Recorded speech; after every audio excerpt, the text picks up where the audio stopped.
Yuk kita baca Roma 12 ayat 9 dan 10. Hendaklah kasih itu jangan pura-pura, jauhilah yang jahat dan lakukanlah yang baik. Hendaklah kamu saling mengasihi sebagai saudara dan saling mendahului dalam memberi hormat. Dulu waktu saya kuliah, ada kakak rohani yang membimbing untuk membaca Alkitab. Ya, kami satu kelompok ada beberapa orang untuk membahas ayat-ayat dalam firman Tuhan, ya, dalam kelompok PA, pemahaman Alkitab. Saya masih ingat bahwa seringkali yang diajarkan itu hal-hal praktis, ya. Banyak di surat-surat yang ditulis oleh Paulus, ya, atau mungkin oleh Petrus dan yang lainnya. Tapi artinya begini, kita ini hidup di perjanjian baru dan banyak hal-hal praktis, ya, yang disampaikan oleh para rasul untuk kita lakukan. Jadi tentu yang pertama kita belajar, ya, percaya pada Tuhan Yesus, terima Dia sebagai Tuhan dan Juru Selamat. Lalu hal-hal praktis lainnya, misalnya tentang doa bagaimana, kemudian tentang baca firman, lalu tentang persekutuan bagaimana, ya pentingnya kita ikut persekutuan, memilih teman, lalu juga untuk bersaksi. Tapi kemudian ada hal praktis, ya, yang diajarkan. Misalnya ini, ya, Roma 12 ayat 9. Hendaklah kasih itu jangan pura-pura, jauhilah yang jahat dan lakukanlah yang baik. Jadi kalau pura-pura itu maksudnya ya acting, ya, acting atau pencitraan, ada istilah yang belakangan suka populer, ya. Jadi kita lakukan itu supaya dilihat orang bahwa kita itu baik, ya, kita itu orang yang, ya, yang murah hati dan sebagainya, ya. Itu sebabnya Tuhan mengajarkan di kitab Injil, kalau engkau berdoa, masuk ke dalam kamarmu, tutup pintumu, ya, supaya hanya Bapamu yang melihat engkau sedang berdoa di tempat tersembunyi, ya, nanti Bapamu akan membalasnya. Juga kalau berpuasa, minyakilah mukamu, ya, jangan kelihatan kamu sedang berpuasa, ya. Atau kalau kamu memberi, ya, tangan kanan memberi, tangan kiri nggak boleh tahu, ya, dan sebaliknya.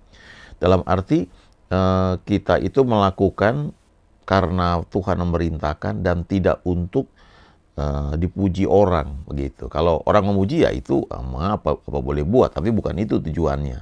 Kalau kita cuma mencari pujian, ya upahnya cuma itu, kita nggak mendapat upah yang dari Tuhan. Jadi salah satu bentuknya itu adalah kalau kita mengasihi, jangan pura-pura, ya, lakukanlah yang baik, jauhi diri dari yang jahat. Lalu ini ayat 10, ya. Hendaklah kamu saling mengasihi sebagai saudara dan saling mendahului dalam memberi hormat.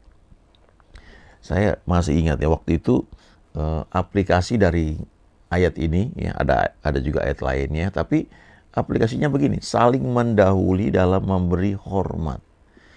Saya sendiri termasuk orang yang introvert, ya, introvert. Jadi beda sama orang-orang yang ekstrovert tuh, kayak orang-orang sanguin, ya, kalau datang ke pertemuan rame, ya, dan enak sekali, ramah, ya, tidak kaku dalam berbicara.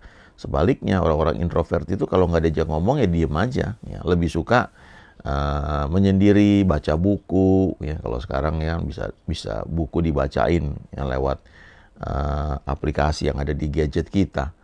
Nah, dan cenderung kalau ketemu orang itu sungkan mau menegur duluan, ya.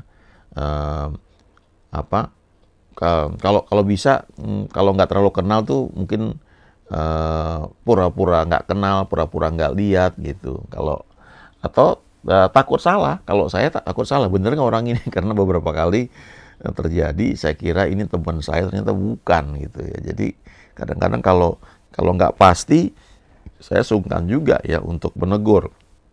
Tapi firman Tuhan ini mengajarkan untuk saling mendahului dalam memberi hormat, ya.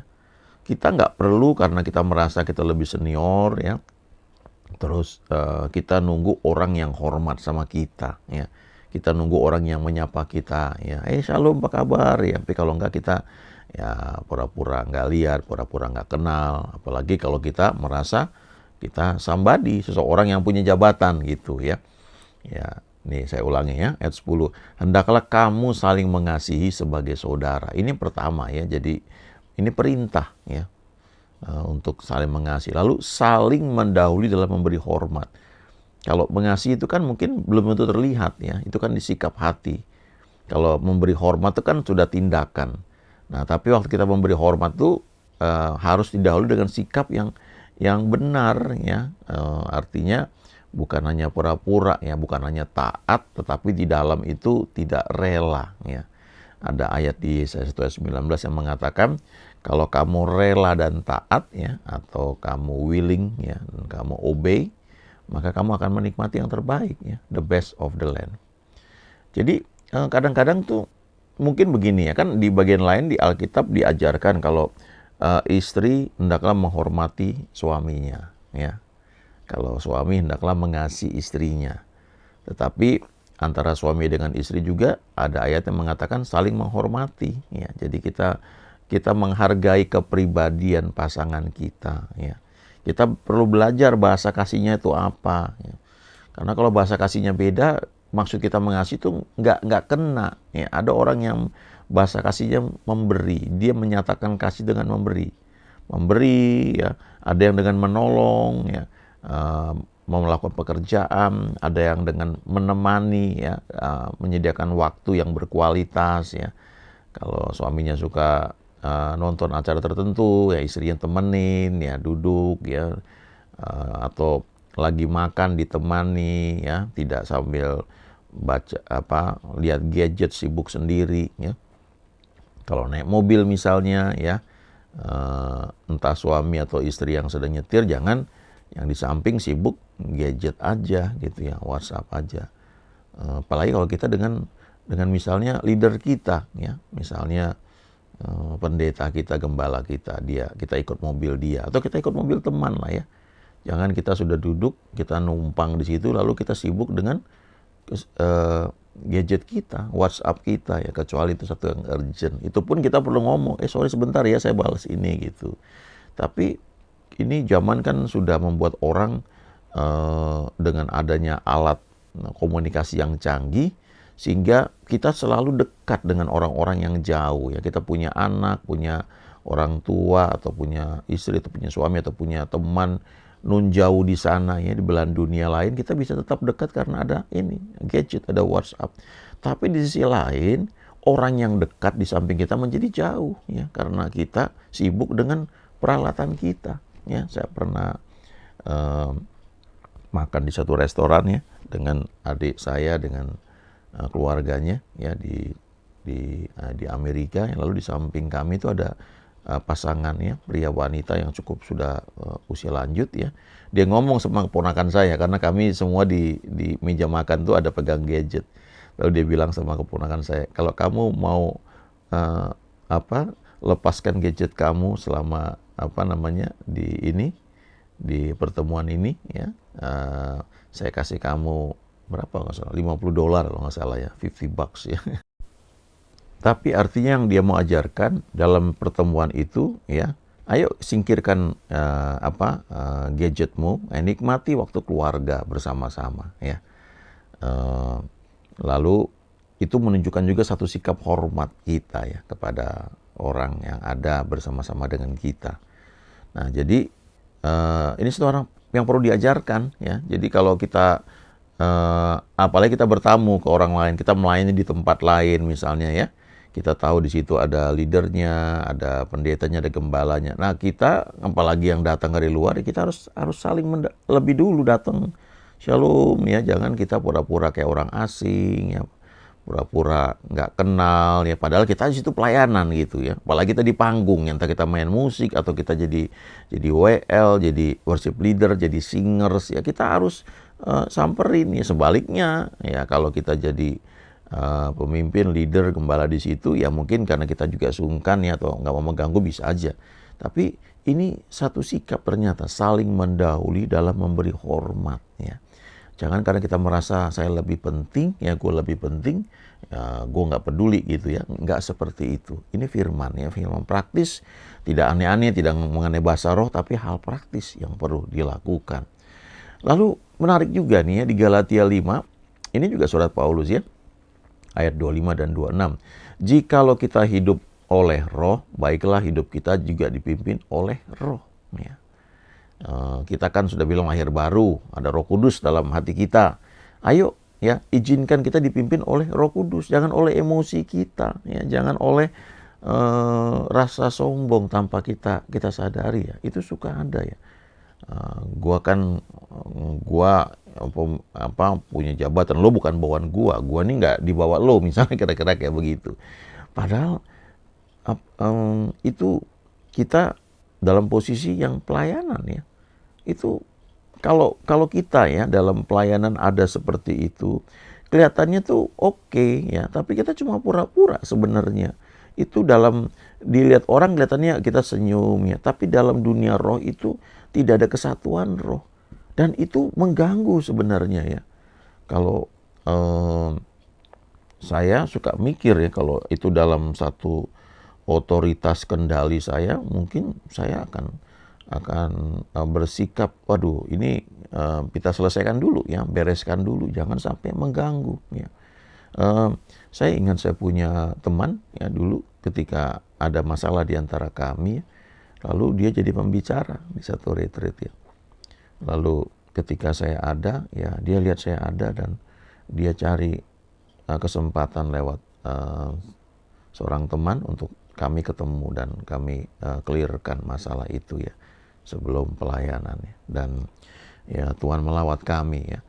Nah, jadi kenapa dia begitu ya? Karena ketika dia di mimbar, dia tidak ingin terganggu, ada ganjelan di hati.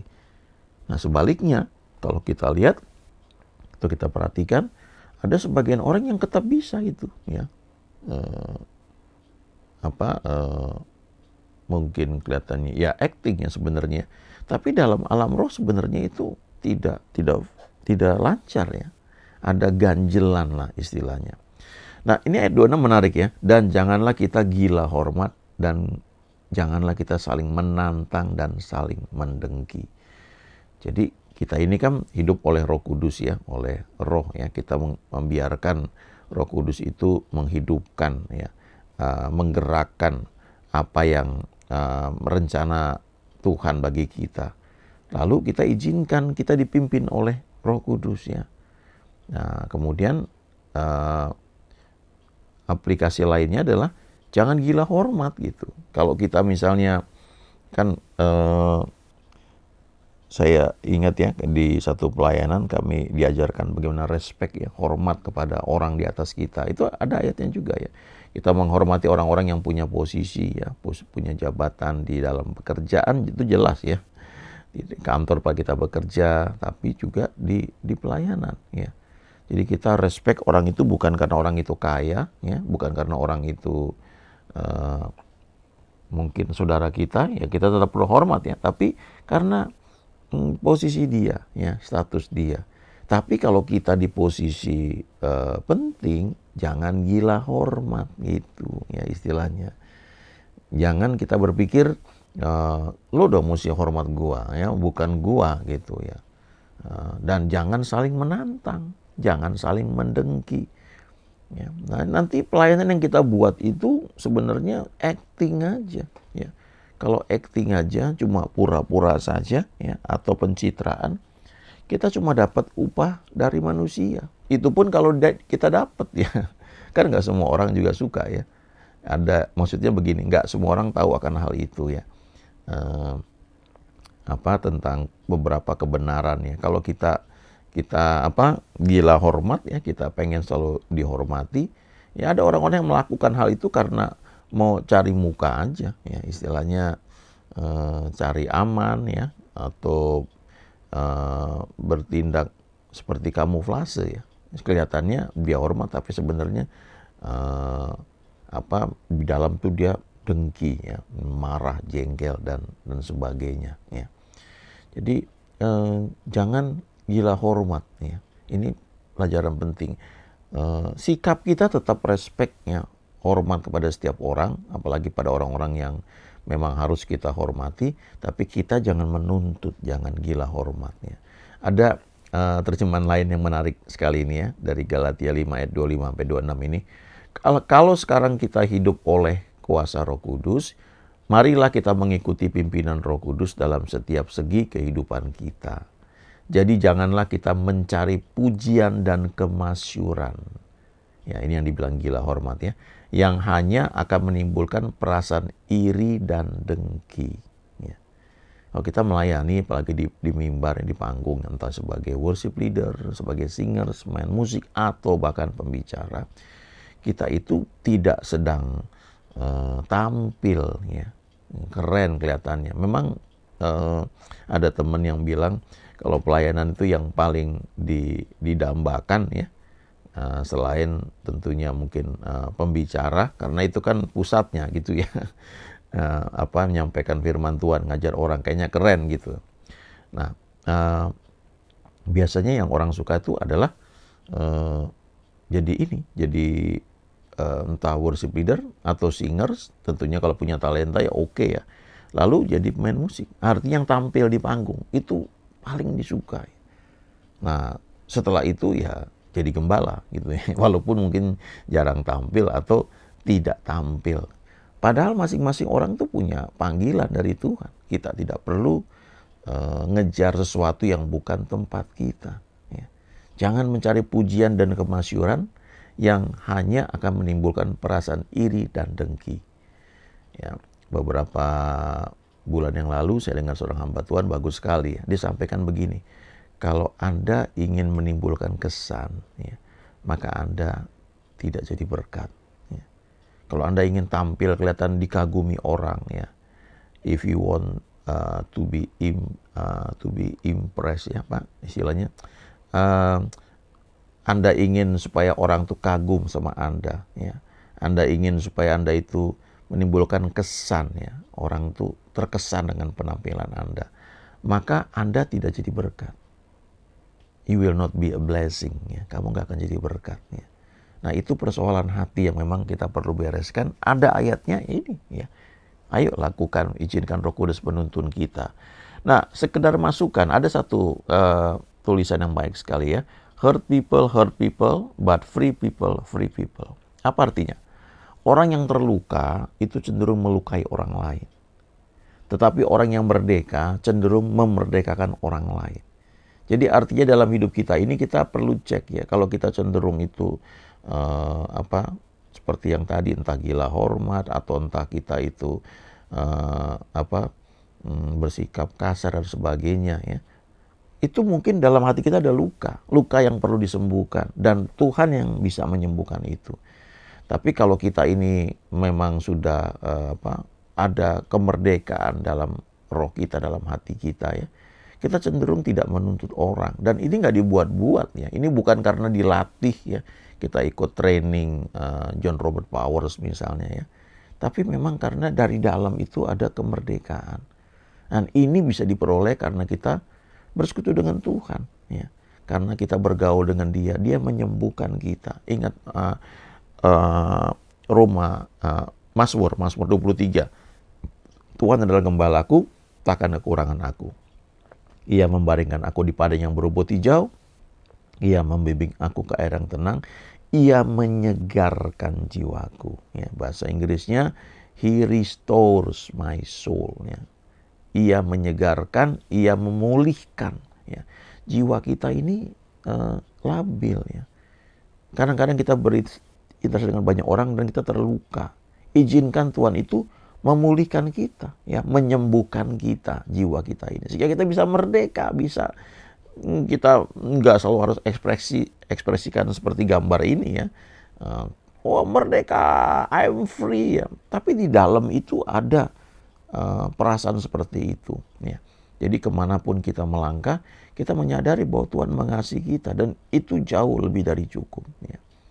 Jadi kita tidak perlu meledak-ledak gitu ya. Mungkin marah, jengkel, sebaliknya.